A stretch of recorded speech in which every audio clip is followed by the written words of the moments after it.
রূপপুর পারমাণবিক বিদ্যুৎ কেন্দ্র। এটি হচ্ছে 2.4 গিগাওয়াট ক্ষমতা সম্পন্ন একটি পারমাণবিক বিদ্যুৎ কেন্দ্র। এটি বাংলাদেশের প্রথম পারমাণবিক বিদ্যুৎ কেন্দ্র, যার প্রথম ইউনিট 2024 সালে কার্যক্রম শুরু করেছে। এই বিদ্যুৎ কেন্দ্রটি রাশিয়ার রোসাটম স্টেট অ্যাটমিক এনার্জি কর্পোরেশনের সহযোগিতায় নির্মিত হয়। আজকে আমরা জানব রূপপুর পারমাণবিক বিদ্যুৎ কেন্দ্রের জানা অজানা সকল তথ্য এবং ইতিহাস। তো ভিউয়ার, চলুন ছোট্ট একটা ইন্ট্রো নিয়ে ভিডিওটি শুরু করা যাক।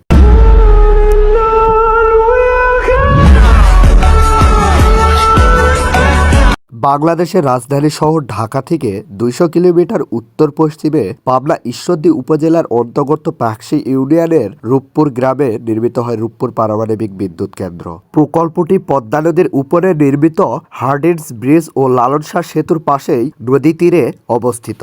1961 সালে প্রথম পারমাণবিক বিদ্যুৎ কেন্দ্র নির্মাণের উদ্যোগ গ্রহণ করা হয়। 1962 সালে পাবনা জেলার ঈশ্বরদী থানার পদ্মা নদীর পার্শ্ববর্তী রূপপুরকে পারমাণবিক বিদ্যুৎ কেন্দ্রের স্থান হিসাবে বিবেচনা করা হয়। একাধিক সমীক্ষার মাধ্যমে সংশ্লিষ্ট প্রকল্পের যথার্থতা এ প্রকল্পের জন্য 260 একর এবং আবাসিক এলাকার জন্য 32 একর জমি অধিগ্রহণ করা হয়। 1968 সালের মধ্যে ভূমি উন্নয়ন অফিস, রেস্ট হাউস, বৈদ্যুতিক উপকেন্দ্র ও কিছু আবাসিক ইউনিটের নির্মাণ কাজ আংশিক সম্পন্ন করা হয়। 1969 সালে 2000 মেগাওয়াট বিদ্যুৎ উৎপাদনের এ প্রকল্প বাস্তবায়নের সিদ্ধান্ত তৎকালীন পাকিস্তান সরকার বাতিল করে দেয়। 1971 সালে বাংলাদেশ স্বাধীন হওয়ার পর 1972 সালে বাংলাদেশ সরকার 200 মেগাওয়াট বিদ্যুৎ উৎপাদনের একটি পারমাণবিক বিদ্যুৎ কেন্দ্র নির্মাণের উদ্যোগ নেন।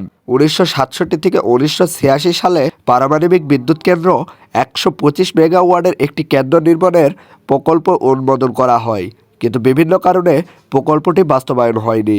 1987 সালে জার্মানি ও সুইজারল্যান্ডের দুইটি কোম্পানি কর্তৃক দ্বিতীয়বারের সম্ভাব্যতা অধ্যয়ন করা হয়। এই অধ্যয়নে 300 থেকে 500 মেগাওয়াট পারমাণবিক বিদ্যুৎ কেন্দ্র স্থাপনের সুপারিশ করা হয়।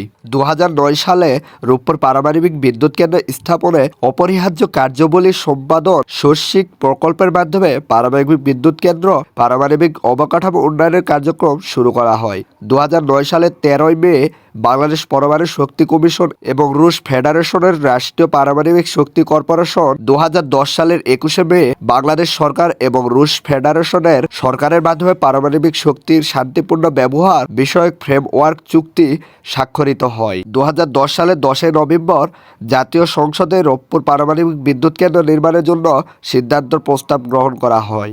অবশেষে 2023 সালে 5 অক্টোবর আনুষ্ঠানিকভাবে বাংলাদেশ রাশিয়ার কাছ থেকে পারমাণবিক জ্বালানির প্রথম চালান গ্রহণ করে। এই উপলক্ষে একটি ভার্চুয়াল অনুষ্ঠানের আয়োজন করা হয়, যাতে বাংলাদেশের সাবেক প্রধানমন্ত্রী শেখ হাসিনা ও রাশিয়ার রাষ্ট্রপতি ভ্লাদিমির পুতিন উপস্থিত ছিলেন। 2024 সালে 13 অক্টোবর প্রথম ইউনিট ও 2025 সালের 17 অক্টোবর দ্বিতীয় ইউনিট চূড়ান্ত হস্তান্তর করার কথা থাকলেও 2024 সালে ফেব্রুয়ারিতে প্রকল্পের সময়সীমা 2 বছর বাড়িয়ে 2027 সাল পর্যন্ত নির্ধারণ করা হয়। তো ভিউয়ার্স, আজকের ভিডিওটি এই পর্যন্তই। দেখা হচ্ছে নেক্সট কোনো ভিডিওতে। আল্লাহ হাফেজ।